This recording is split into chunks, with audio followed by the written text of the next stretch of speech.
When the 21st pick of the 2025 NFL Draft rolled around, many Pittsburgh Steelers fans were banging the table for their team to select Shedeur Sanders. But after going with Oregon's Derek Harmon, Sanders saw a colossal draft slide that ended with the Cleveland Browns in the 5th round. While Steelers fans were bummed to see him go to an AFC North rival, it didn't take long for them to change their tune. On Wednesday, less than 1 week before the Browns' mandatory minicamp wrapped up, Sanders was in the spotlight for the wrong reasons. The Sporting News reported that the rookie quarterback was pulled over and ticketed by police after driving 101 miles per hour in a 60 miles per hour zone, 41 miles per hour over the speed limit. While many fans may brush this incident to the side, this is something that the league takes seriously, and they should. In May of 2023, former first-round wide receiver Henry Ruggs pleaded guilty to driving a sports car while intoxicated and speeding in a car crash that killed a woman and her dog.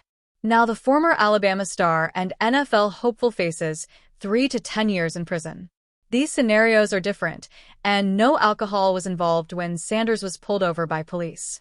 But this reckless driving could have resulted in another tragic incident. Meanwhile, the comments on social media already tell us everything we need to know about Steelers fans' thoughts on Sanders.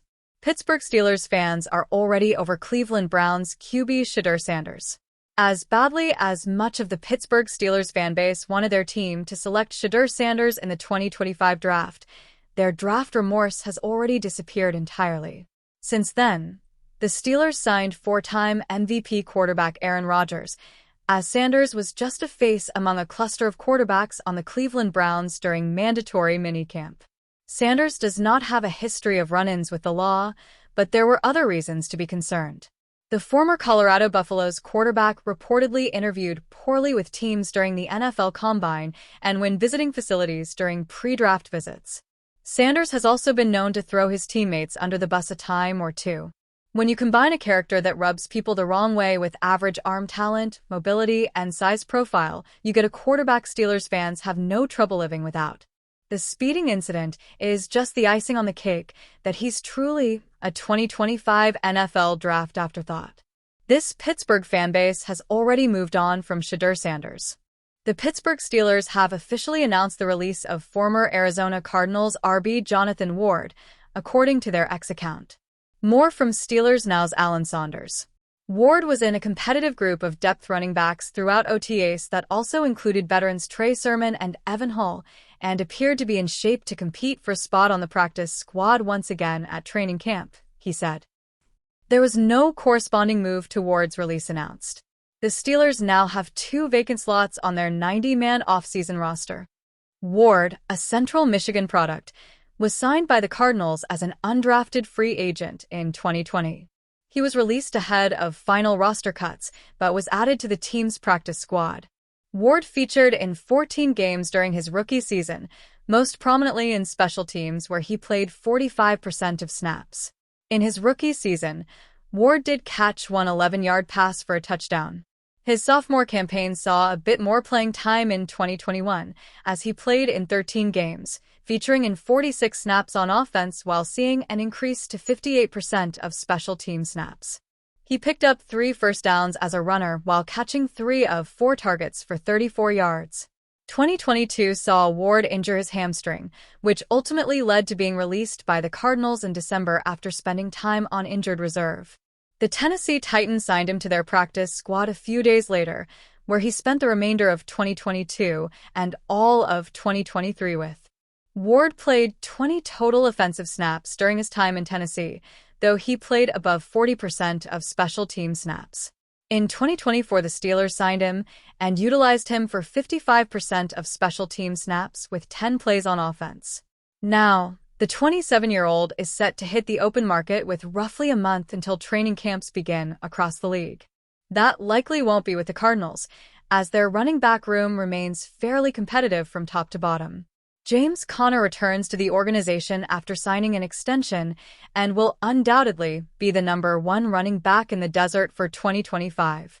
Behind him is second-year runner Trey Benson, who found his footing towards the end of 2024 and only seems to have gotten stronger. He figures to be a nice second punch to Conner. DJ Dallas, Michael Carter, and Emery Demercado also will be fighting for a roster spot when the Cardinals enter training camp in July. Former Pittsburgh Steelers undrafted free agent cornerback Mike Hilton has now played as many seasons for the Cincinnati Bengals as he did in Pittsburgh. Hilton has also played more games for the Bengals, but that could potentially change. At least Bleacher Report's Christopher Knox suggested it could. On Thursday, Knox named the Steelers a logical landing spot for Hilton in NFL free agency this offseason. The Bengals should be interested in re-signing Hilton, and the Cowboys could consider him as a replacement for departed nickel corner Jordan Lewis. His best landing spots, however, may be with the Pittsburgh Steelers and Las Vegas Raiders, wrote Knox. Hilton spent his first 4 seasons in Pittsburgh, and the Steelers appear to be all in on the 2025 season after signing quarterback Aaron Rodgers. They should be interested in adding corner depth for the upcoming campaign, and Hilton would be an upgrade over second-year slot corner Beanie Bishop Jr. Last season, Hilton posted 73 combined tackles, including 12 tackles for loss. He also had 5 pass defenses, 1 interception, and 1 quarterback hit. Hilton registered 6 interceptions, 36 tackles for loss, and 2 sacks in 4 seasons with the Bengals. During his first 4 NFL campaigns, he had 7 interceptions, 30 tackles for loss, and 9.5 sacks in Pittsburgh. In 9 NFL seasons, Hilton has made $28.8 million. Could Steelers bring back CB Mike Hilton?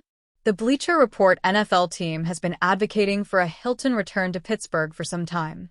The BR staff argued on December 2, 2024 that Hilton could fit back with the Steelers in 2025. Dante Jackson hasn't played all that well either, but the Steelers really don't have an answer on the inside to shut down slot receivers and tight ends, wrote the BR staff. Mike Hilton has always excelled in that role, but they let him walk in the 2021 offseason. Looking back, that was probably a mistake.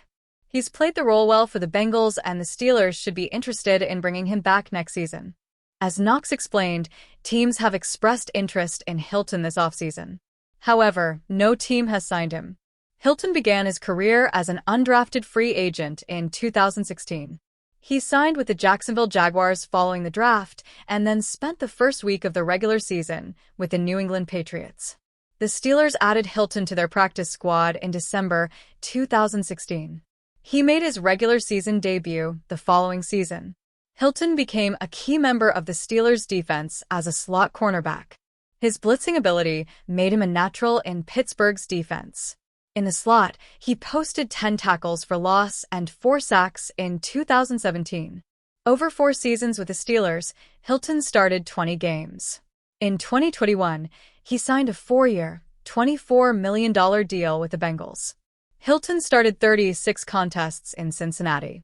Steelers slot CB depth chart. The Steelers found another undrafted free agent in Beanie Bishop Jr. to play the slot last season. Bishop, though, lost opportunities to veteran cornerback Cameron Sutton during the second half of 2024. Sutton returned from suspension in Week 10 of last season. However, Sutton isn't back in Pittsburgh for 2025. Bishop is on the roster, but perhaps Hilton could provide the veteran presence in the slot Sutton did during the final 2 months of 2024. According to the Pro Football Focus player grades, Hilton would be a significant upgrade over Bishop. Hilton posted a 75.9 overall PFF grade, including an elite 91.7 run defense grade in 2024. Bishop submitted a 55.6 overall PFF grade as a rookie last season. The undrafted free agent had below-average grades across the board. Hilton isn't likely to cost much either, which could make a reunion more possible.